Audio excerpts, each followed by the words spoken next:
겠습니다.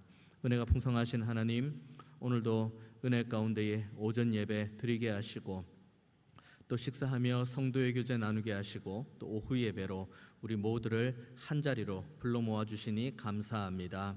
하나님께서 예배하는 우리의 심령을 귀하게 여기시고 하나님 예비하신 크신 은혜와 말씀의 꼴을 허락하여 주옵소서. 그래서 함께 예배하는 모두가 하나님의 살아계심과 은혜 베푸심을 온전하게 고백하는 은혜의 시간 되게 하여 주옵소서. 모든 예배의 시종을 주님께만 온전히 의탁드립니다. 주님 홀로 영광 받아 주옵소서. 감사드리고 살아계신 예수님의 이름으로 기도하옵나이다. 아멘. 우리가 지금 계속 시편 말씀 지금 통독하고 있습니다.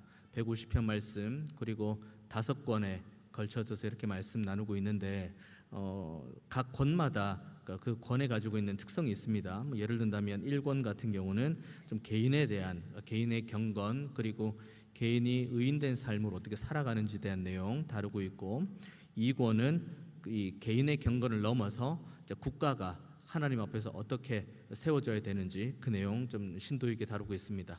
그리고 3권은 그 개인과 그리고 국가 전반적인 내용들을 아우르면서 고난 가운데 있을 하나님의 백성이 어떻게 하면 하나님의 은혜 가운데 세워지게 될 것인지, 하나님 앞에서 이 고난과 어려움 가운데에 어떠한 모습으로 나아가야 되는지 그런 내용들 자세하게 다루고 있고요. 4권은 이제 그 3권까지 다루고 있는 고난, 한숨, 탄식, 애통함 그런 것들을 통해서 이제는 하나님 앞에 온전한 소망을 기대하고 소망하는 노래들로 가득 차 있습니다. 그래서 5권은 어떻게 마무리가 되냐면 하나님의 영광, 그러니까 개인과 국가의 신앙, 그리고 개인과 국가가 하나님 앞에 경건하게 세워져야 되는 내용, 그 모든 것들을 다 아우르면서 그러하다, 우리가 이제는 이와 같은 믿음을 가지고 하나님 앞에서 영광을 올려드려야겠다는 그 영광스러운 찬송의 제목으로 5권 전체가 이루어지고 있습니다. 이 가운데에 오늘 우리가 읽은 여기 74편, 이제 시작되죠. 74편, 그리고 오늘 저와 여러분이 함께 나누게 될 75편, 이것은 이제 2권의 내용으로 구성되어 있습니다. 그래서 쭉 74편의 내용을 보면은 이 배경이 어떤지 1절에 나오죠. 하나님이여 주께서 어찌하여 우리를 영원히 버리시나이까? 어찌하여 주께서 기르시는 양을 향하여 진노의 연기를 뿜으시나이까? 그리고 79편의 1절도 그와 맥락을 같이 합니다. 79편의 1절도 하나님이여 이방 나라들이 주의 기업의 땅에 들어와서 주의 성전을 더럽히고 예루살렘이 돌무더기가 되게 하였나이다. 그러니까 지금 이스라엘이 가지고 있는 국가적인 위기에 대해서 아주 명확하게 시편 기자가 쓰고 있습니다. 성전 무너졌고 그리고 성벽이 훼손된 내용이죠. 그러니까 예루살렘 전체가 완전히 무너진 내용을 오늘 본문이 말하고 있습니다. 근데 이런 내용들을 쭉 가져오면서 시편의 기자들과 그리고 이 시편을 대하는 많은 성도들이 이 어려움 가운데 있을 때 항상 이 질문하는 것 3가지가 있습니다. 그 시편에 종종 나오죠. 첫 번째, 하나님이 우리를 버리신 것 아닌가? 두 번째, 하나님께서 이방 민족보다 약하신 것 아닌가? 세 번째, 우리가 더 이상 하나님의 백성이 아닌가? 이 3가지에 대해서 끊임없이 시편 기자들과 이 시편을 대하는 하나님의 백성들이 질문을 합니다. 그런데 이 질문 가운데 중대하게 살펴보아야 될 게 하나가 뭐냐면 1번 질문, 하나님이 우리를 버리신 것 아닌가? 2번 질문, 하나님께서 이방 민족보다 약하신 것 아닌가? 3번 질문, 우리가 더 이상 하나님의 백성이 아닌가에 대한 질문, 너무 좋은 질문이죠. 하지만 이 질문 가운데 우리가 먼저 질문해야 될 건 1번도 2번도 3번도 아니라 우리가 왜 이런 심판을 당하게 됐는가에 대해서 자기 성찰을 먼저 해야 된다는 겁니다. 우리가 의롭게 그리고 우리가 하나님의 말씀에 청종하고 순종하는 가운데에 신명기에 기록된 하나님의 말씀처럼 최선을 다해서 말씀에 순종하고 그리고 하나님의 말씀으로 살아갈 때에 그 길이 가장 유일한 길이고 복된 길이라는 믿음의 결단을 가지고 살아가는 그들의 모습이 아닙니다. 지금 여기 이스라엘 백성들이 바벨론의 포로로 끌려가고 그리고 성전이 무너지고 성벽이 훼손되는 모든 상황은 그런 복된 상황이 아닙니다. 끊임없이 선지자를 통해서 하나님께서 말씀을 주셨고, 그리고 그 선지자를 통해서 하나님께 돌아오라는 여러 차례 메시지를 주었음에도 불구하고 이스라엘은 끝끝내 그 말씀을 듣지 않았죠. 그 말씀을 순종하지 않았습니다. 그 결과가 바로 이제 이 본문의 내용인 거죠. 그러니까 우리가 여기 74편의 1절의 내용, 그리고 79편의 1절의 내용, 그리고 이 1절 가운데에 하나님 어찌하여 라고 질문을 할 수는 있습니다마는 이 질문으로 끝이 나는 것이 아니라 우리는 이 질문에서 한 걸음 더 진일보하는 질문으로 나아가야 됩니다. 그 진일보하는 질문이 무엇이냐면, 우리가 하나님 앞에서 범죄하였습니까? 우리가 하나님의 말씀대로 순종하지 않았습니까? 우리가 하나님 백성다운 거룩과 성결을 유지하지 못하였습니까? 여기에서 우리의 모든 시작점이 이루어져야 됩니다. 끊임없이 시편 기자의 그리고 이 말씀을 대하면서 항상 처음의 고백은 하나님을 향한 원망, 하나님을 향한 불평에서 시작을 합니다. 물론 감사하게도 시편 기자들이 가지고 있는 이 시편의 대부분의 고백의 끝은 하나님을 향한 원망과 불평으로 시작이 되지만 그 끝은 하나님의 장대하심을 찬양하고 노래하는 걸로 마무리가 됩니다. 문제는 우리가 기록하고 있는 우리의 삶 속의 시편은 그렇지 못하다는 것이 너무 많다는 게 문제이죠. 항상 시작점, 우리의 삶의 고난 가운데 시작점은 시편의 기자의 고백들과 우리의 고백과 거의 비슷합니다. 하나님 어찌하여 우리의 삶 속에 이런 어려움이 있습니까? 하나님 어찌하여 우리 가정에 이런 어려움이 있습니까? 하나님 어찌하여 우리 교회에 이런 어려움이 있습니까? 라고 질문을 합니다. 하지만 우리는 이 질문에서 머무를 때가 너무 많이 있습니다. 우리는 이 질문에서 머무르는 것이 아니라 진일보하는 걸음까지 가야 됩니다. 어떤 질문까지 가야 됩니까? 주님, 우리가 혹시 우리의 개인의 삶 가운데 범죄한 게 있으면 주님 보여주옵소서. 우리의 가정 가운데에 범죄한 게 있다면 주님 보여주옵소서. 우리의 교회 가운데에 범죄한 게 있다면 주여 보여주옵소서. 여기까지 가야 됩니다. 그러면 우리 주님 모든 것을 듣고 계시고 모든 것을 보고 계시고 모든 것을 섭리하시는 하나님의 살아계심이 우리의 귀에, 우리의 눈에, 우리의 마음에 마땅한 은혜와 말씀으로 우리의 갈 길을 인도해 주실 줄로 믿습니다. 그래서 우리는 이 시편의 말씀을 대할 때마다 항상 우리의 질문이 불평과 원망에서 끝나는 것이 아니라 그 앞에서 우리의 범죄함을 발견해야 되고, 인간의 지혜와 인간의 생각과 인간의 뜻을 내려놓고 하나님의 뜻이 어디에 있는지, 하나님의 지혜가 어디에 있는지, 하나님의 마음이 어디에 있는지를 항상 집중하는 저와 여러분이 되어야지, 그래야지 시편의 그 초반부의 질문에서 머무르는 것이 아니라 영광스러운 찬양의 고백으로도 나아갈 수 있다는 것을 기억하는 저와 여러분 모두가 다 되기를 원합니다. 12절부터 시작되는 말씀을 보면 하나님은 예로부터 나의 왕이시라 사람에게 구원을 베푸셨다고 이야기합니다. 이 말씀이 우리에게 주시는 놀라운 은혜가 있습니다. 하나님은 예로부터 나의 왕이었다고 이야기합니다. 예로부터, 그러니까 오래전부터이죠. 우리의 머릿속에 있는 그 어느 시점, 오래전부터, 그 시점부터 언제까지라는 말씀을 주께서 하지 않으셨다는 것이 감사입니다. 예로부터 왕인 겁니다. 그러면 무엇을 의미합니까? 우리 주님께서는 이전에도 우리의 왕이셨고 지금도 우리의 왕이시고 앞으로도 우리의 왕이 되신다는 사실을 오늘 본문이 말하고 있는 거죠. 우리를 구원의 길로 인도하시는 유일한 분은 하나님밖에 없습니다. 우리가 어떠한 아우성을 치고 어떠한 마음을 가지고 어떠한 나름의 인간의 지혜를 가지고 쥐어짜낸다고 할지라도 그것은 하나님의 완전하신 지혜와 하나님의 완전하신 공의 앞에서는 무용지물이라는 것을 항상 기억하는 저와 여러분 되기를 원합니다. 왜냐하면 우리의 삶의 주인은 하나님이시기 때문입니다.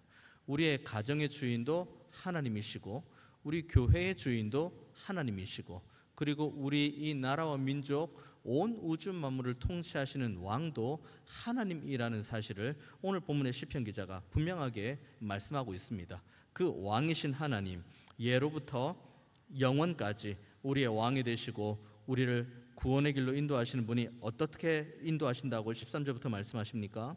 주께서 주의 능력으로 바다를 나누시고 물 가운데 용들의 머리를 깨뜨리셨으며 리워 야단의 머리를 부수시고 그것을 사막에 사는 자에게 음식물로 주셨다.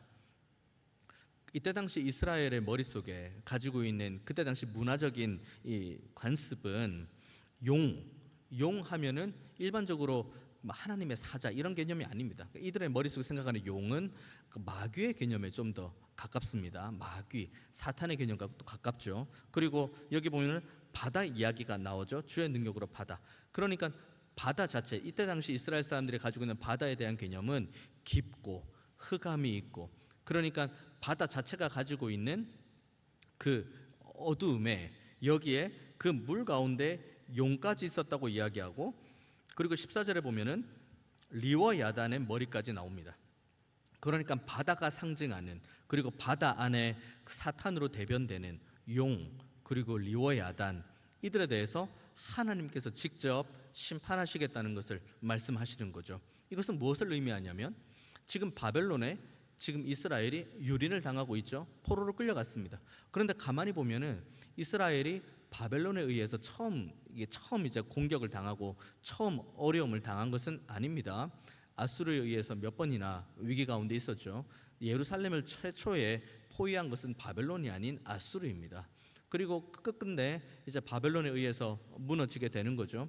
그러니까 이스라엘 백성들에게 있어서 바벨론, 아수르, 그러니까 주변에 있는 애굽 마찬가지, 다 주변에 있는 모든 제국들은 여기에 있는 바다, 물 가운데 있는 용들의 머리, 그리고 14절에 나와 있는 리워 야단의 머리로 상징이 되는 거죠. 그러니까 이 시편 기자의 말씀을 가만히 듣고 있는 이스라엘 백성들은 이 13절과 14절의 말씀을 들을 때 우리를 괴롭혔던 주변의 이방 민족들이 머릿속에 금방 떠오를 겁니다. 그러면 그들의 이름을 떠오르면은 치가 떨리죠. 바벨론으로 인해서 우리가 얼마나 고통했습니까? 아수르로 인해서 얼마나 고통했습니까? 애굽 말할 것도 없죠. 주변에 있는 나라와 민족들로 인해서 얼마나 많은 고통과 고난을 겪었습니까? 그런데 그들을 부수시고 바다를 나누신 다음에 그것을 14절 보면은 사막에 사는 자에게 음식물로 주셨다고 이야기를 합니다. 이스라엘을 괴롭게 하는 이들, 악인의 형통처럼 보이는 이들, 악인의 득세처럼 보이는 상황, 이 모든 것들 가운데에서도 결국 궁극적인 승리, 그리고 하나님의 공의, 그리고 하나님의 살아계심을 만방에 드러내시는 분은 인간의 노력과 인간의 열심이 아닌 하나님의 열심이라고 오늘 본문이 말해주고 있습니다. 하나님의 열심으로 이 모든 악의 세력들이 무너지면 그 다음에 그 악의 무너진 세력들로 인해서 배부른 이들은 여기 14절에 나와 있는 사막에 사는 자, 결국은 하나님의 백성으로 하나님의 말씀 붙들고 살아가는 가운데 고난받고 어려움 가운데 있는 이들이 하나님의 전지전능하심과 하나님의 왕되심, 하나님의 구원 주심으로 인해서 위로받고 힘을 얻고 다시 한번 먹을 양식을 얻고 하나님의 백성다운 삶으로 살아갈 수 있다는 것을 오늘 본문이 말해주고 있는 겁니다. 악은 완전히 소멸되고 하나님의 공의와 하나님의 완전하심만이 반드시 드러난다는 것을 오늘 시편의 기자가 노래로 말해주고 있는 거죠. 그래서 15절부터 쭉 말씀을 나누는 거 보십시오. 큰 물을, 바위를 쪼개어 큰 물을 내셨다. 그리고 흐르는 강들을 마르게 하셨다. 이거 볼 때 이 시편 기자가 이 노래를 부를 때에 이 시편 기자의 노래를 듣고 있던 이스라엘 백성들의 머릿속에는 무엇이 생각났을까요? 광야를 지내는 가운데에 반석을 내어서 물을 내어주신 하나님의 능력이 생각이 났을 겁니다. 흐르는 강을 마르게 하셨다. 홍해와 요단이 생각이 났을 겁니다. 하나님의 살아계심, 우리 민족을 구원하신 하나님의 능력이 지금 이 본문을 통해서 이스라엘 백성들의 머리에게 하나하나 되새겨지는 거죠. 16절 말씀, 낮도 주의 것이요 밤도 주의 것이라. 주께서 빛과 해를 마련하셨으며 주께서 땅의 경계를 정하시며 주께서 여름과 겨울을 만드셨나이다. 16절과 17절의 말씀을 보면서 무엇을 이스라엘 백성들이 떠오르겠습니까? 창세기 1장을 떠오르게 됩니다. 온 우주 만물을 창조하신 하나님. 그러니까 지금 이 시편 기자는 자신이 가지고 있는 가장 어려운 시기에 뭘 고백하냐면 하나님께서 나의 왕이 되신다는 것을 믿음으로 고백하는데 그 하나님이 어떻게 우리의 왕이 되느냐? 첫 번째, 우리의 구원자가 되시는데 어떻게 구원하십니까? 주의 능력으로 구원하시죠. 이스라엘 백성들을 이 애굽 땅에서 건지시고 홍해를 가르시고 광야에서 먹이시고 입히시고 채우시고 요단을 건너게 하시고 땅을 건너가서 가나안을 차지하게 하시고 땅의 경계를 나누게 하시고 모든 이들에게 땅 분배를 해주시는 거죠. 이와 같은 능력을 가진 하나님의 그 능력의 근원을 뭘로 설명합니까? 창세기 1장으로 설명을 하는 거죠. 온 우주 만물을 하나님께서 말씀으로 창조하셨다. 이것이 이스라엘 백성들이 지금 바벨론에 의해서 고통 가운데 있지만 그 가운데 위로받는 말씀이 바로 이 말씀인 겁니다. 우리의 위로 다른 것에 있지 않습니다. 우리가 눈물 가운데에 그리고 애통함 가운데 그리고 어려운 일 당할 때에 우리를 위로하는 것 사람 아닙니다. 사람이 아무리 감언 이설로 다가와서 좋은 말을 한다고 해도 제 짧은 인생을 살아봤습니다마는 사람의 말로는 위로되지 않습니다. 우리의 유일한 위로자 하나님밖에 없습니다. 우리의 유일한 구원자 하나님밖에 없습니다.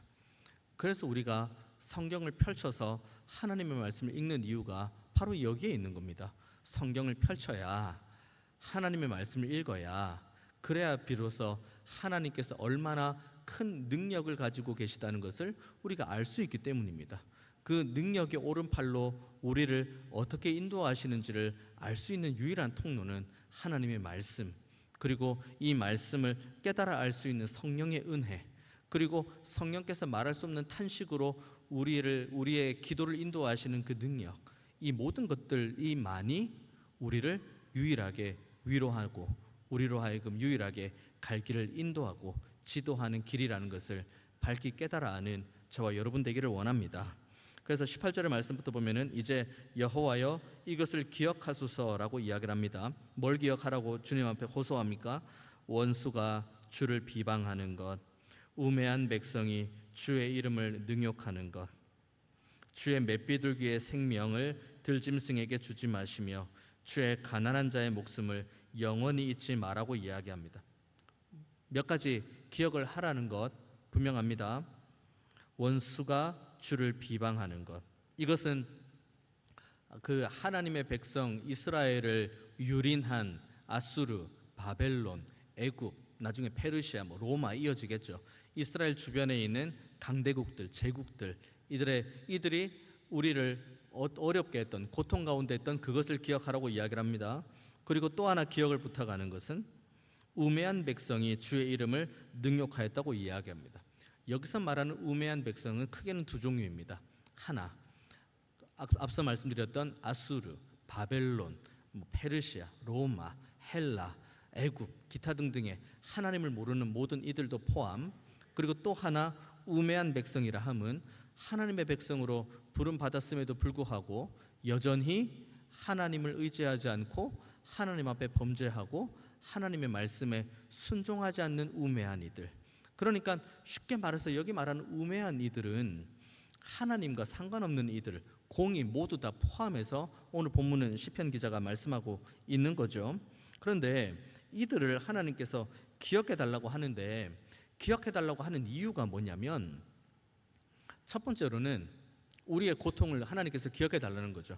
우리가 저 우매한 이들로 인해서, 하나님을 모르는 이들로 인해서 우리가 고통받고 있다는 것에 대해서 하나님께서 기억해 달라고 이야기를 하는 겁니다. 그런데 그 가운데에 중요한 말씀이 20절에 나오는데, 20절부터 보면은 그 언약을 눈여겨보소서. 무릇 땅의 어두운 곳에 포악한 자의 처소가 가득하나이다. 21절, 학대받은 자가 부끄러이 돌아가게 하지 마시고 가난한 자와 궁핍한 자가 주의 이름을 찬송하게 하소서라고 합니다. 뭘 기억하라고 주께서 주님 앞에 요청합니까? 그 언약을 눈여겨봐 달라고 이야기를 합니다. 우리가 지금 이 본문의 시점으로 따지면 바벨론에 의해서 고통받고 있고, 이것이 하나님의 말씀을 온전히 순종하지 못했기 때문에 우리의 죄로 인해서, 이 우리의 우매함으로 인해서 우리가 지금 이렇게 고통받고 있다는 것 분명히 시편 기자가 노래로 고백을 하죠. 근데 거기에서 기억해 달라고 한다는 것은 그럼에도 불구하고 우리를 향한 하나님의 언약을 기억하여 주옵소서입니다. 하나님의 언약이 어디에서 완전히 계시되었습니까? 신약으로 넘어갔을 때 하나님께서 우리를 사랑하셔서 보내신 그 독생자 예수님, 그 예수님께서 십자가 흘리신 그 은혜, 그러니까 하나님께서 우리에게 허락하신 언약, 그 언약을 우리가 기억해 달라고 요청하는 그 언약은 우리를 버리지 않으시는 하나님, 여전히 우리를 세워가시는 하나님, 그리고 우리의 어떠함에도 상관없이 구원의 길로, 은혜의 길로 인도해 가시는 그 하나님의 말씀, 이것이 바로 오늘 시편 기자가 그 캄캄함의 한복판 가운데에서 하나님을 향해 간절히 노래하는 바 그 언약을 기억해 달라고 하는 겁니다. 그래서 20절의 말씀 중반부에 보면은 무릇 땅의 어두운 곳에 포악한 자의 처소가 가득하다. 어두운 곳만으로도 감당하기가 어려운데 어두운 곳 안에 포악한 자의 처소가 가득하다고까지 이야기합니다. 그러니까 지금의 상황과 형편이 굉장히 어렵고 힘들다는 것을 의미하는 거죠. 이 가운데에 그럼에도 불구하고 시편 기자는 하나님을 향해 입술을 엽니다. 그리고 하나님께서 우리에게 허락하신 언약을 기억해 달라고 오늘 본문은 말씀해 주고 있는 거죠. 그리고 전혀 어떠한 그 기도에 대한 응답이 없는 가운데서도 21절의 말씀 후반부에 보면은 가난한 자, 궁핍한 자가 주의 이름을 찬송하게 하소서. 이 가운데에도 우리를 찬송하게 하시는 하나님의 은혜를 소망하니까 이 기도를 하는 거죠. 어떠한 기대감도 없고 어떠한 소망도 없으면 이 노래 하지도 못하고 이 고백 하지도 못하고 이 기도 하지도 못합니다. 그러니까 시편 기자는 지금 처한 상황이 여전합니다. 여전히 어렵고 여전히 난감하고 여전히 답답합니다. 그런데 그 가운데에서 우리에게 찬송 주실 주님, 언약을 기억하시고 언약으로 붙들어 가시는 하나님의 그 살아계심을 여기 있는 시편 기자는 온전히 바라볼 뿐이죠.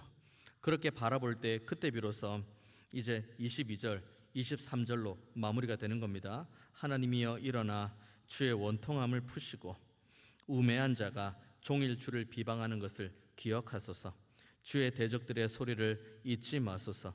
일어나 주께 항거하는 자의 떠드는 소리가 항상 주께 상달되나이다. 주님의 살아계심, 지금도 우리와 함께 하심, 그리고 이 캄캄하고 어둠 가운데서도 우리를 여전히 언약으로 붙들어 주시는 그 하나님을 향한 믿음의 고백이 20절, 21절, 22절, 23절에 이 캄캄한 고난 가운데 처해 있는 시편 기자의 하나님을 향한 믿음의 고백을 우리가 기억을 하고 우리도 동일하게 이와 같은 고백하기를 원합니다. 다 되고 다 이루어지고 만사 형통하고 문제 없고 어려움이 없을 때는 다 찬송할 수 있습니다. 다 예배할 수 있고 다 웃을 수 있습니다. 웃고 즐거워하고 행복할 수 있습니다. 하지만 오늘 본문의 시편의 기자는 전혀 그런 상황이 아님에도 불구하고 하나님을 향해 내가 찬송하고 하나님을 향해 기도하고 그리고 하나님의 언약을 내가 붙들고 나아가겠다는 믿음의 결단이 있는 거죠. 이 모든 것들의 시작점은 결국은 12절부터 17절까지 이어지는 하나님의 그 창세기 1장부터 이어지는 하나님의 능력, 하나님의 은혜, 그리고 여전히 하나님의 백성을 붙드시는 그 하나님의 사랑인 줄로 믿고 우리도 동일하게 이와 같은 강구의 자리를 지키는 모두가 되기를 원합니다. 우매한 자리에 있지 말고 하나님을 향해 불평하고 원망하는 자리에 있지 말고 더욱 하나님을 찬송하는 자리, 하나님께 영광 올려 드리는 자리, 그리고 하나님 앞에 간구하는 자리를 힘써 지키는 우리 모두가 되기를 원합니다. 하나님은 살아계십니다. 우리의 신원함과 우리의 통회와 우리의 자복하는 회개와 그리고 우리가 마땅히 가야 될 길을 하나님께서 이미 지도하시고 붙드시고 책임지시고 가장 좋은 길로 예비해 주셨을 줄로 믿습니다. 그렇기 때문에 우리는 우매한 자리에서 떠나 그리고 하나님을 의지하지 않고 나의 지혜와 나의 생각을 의지하는 자리에서 떠나 하나님만, 부디 하나님만 바라보는 저와 여러분 되기를 원합니다. 우리의 삶 속에 영광 받으실 분은 하나님밖에 없습니다. 정말입니다. 제가 이 자리에서 설교하고, 제가 이 자리에서 목회하고, 이 자리에서 목양하는 게 제 이름을 위해서 하는 거 아닙니다. 제 이름을 위해서 하는 것도 아니고, 제 명예를 위해서도 하는 것도 아니고, 제 영달을 위해서 하는 것도 아닙니다. 제가 이 자리에서 여러분과 함께 말씀을 나누고, 그리고 이 자리에서 여러분과 함께 기도하고, 그리고 신방하는 가운데에 목양적으로 나아가는 이유는 내 어떠한 삶을 통해서도 하나님께만 영광 올려드리기 위함입니다. 저는 제 이름을 내세우고 싶을 생각도 없고 내세울 만한 깜도 안 되고 아무것도 없습니다. 하나님만 바라볼 뿐입니다. 저만 그렇습니까? 마치 여러분들의 표정을 보니 맞아요. 목사님은 한없이 부족하고 우리는 한없이 능력이 충만합니다. 다 마찬가지예요. 우리 모두 다 마찬가지입니다. 사람은 호랑이는 죽어서 가죽을 남기고, 사람은 뭐죠? 뭐 남기시겠습니까? 여러분 이름 석자 남기시겠습니까? 임, 학, 용, 이 세 글자 저는 남기고 싶지 않아요. 누군가가 우리들의 그 삶의 모습을 기억할 때, 저 사람은 늘 하나님 중심으로 살았던 사람, 그리고 하나님 앞에서 최대한 기도하며 최선을 다해서 믿음을 가지고 살아나려고 애쓰는 사람, 그 사람이 바로 저와 여러분 되기를 원합니다. 이것이 우매가 아니고 지혜로운 삶입니다. 이 지혜로운 길을 온전히 따라가는 가운데에 하나님께만 영광, 우리의 목소리가 아닌 하나님의 말씀만 가득 찬 우리의 삶, 그리고 하나님께서 붙들어 주시고 하나님께서 책임져 주시는 은혜로만 가득 찬 우리의 삶, 그래서 우리의 입술에는 찬송이 가득하고 우리의 혀에는 기쁨의 소리만이 가득 넘치는 그런 우리 한 명 한 명, 그리고 우리의 가정, 그리고 우리의 교회가 온전하게 세워지기를 주님의 이름으로 축원드리겠습니다. 기도하겠습니다. 은혜가 풍성하신 하나님, 오늘도 우리에게 생명을 더하시고 믿음을 가지고 하나님 앞에 간구하며 우리의 연약함을 아뢰게 하시니 감사합니다.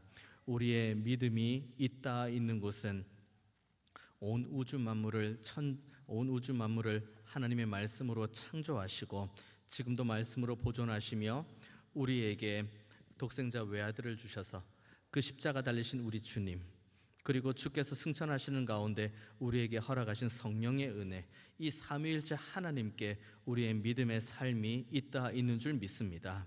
주님, 여기에서 좌로도 우로도 치우치지 않게 하시고 우리의 마음과 생각과 뜻을 주장하지 않게 하시고 오직 하나님의 뜻이 어디에 있는지, 아버지의 마음이 어디에 있는지, 아버지의 인도하심이 어디에 있는지 기도하고 간구하며 함께 합심하는 가운데에 하나님께 늘 영광 올려드리는 자리에만 우리 모두가 있게 하여 주옵소서. 우매한 자리에서 속히 벗어나 하나님께만 영광 올려드리며 하나님의 은혜를 구하는 지혜자의 자리로 돌아오는 은혜가 있게 하여 주옵소서. 감사드리고 살아계신 예수님의 이름으로 기도하옵나이다. 아멘.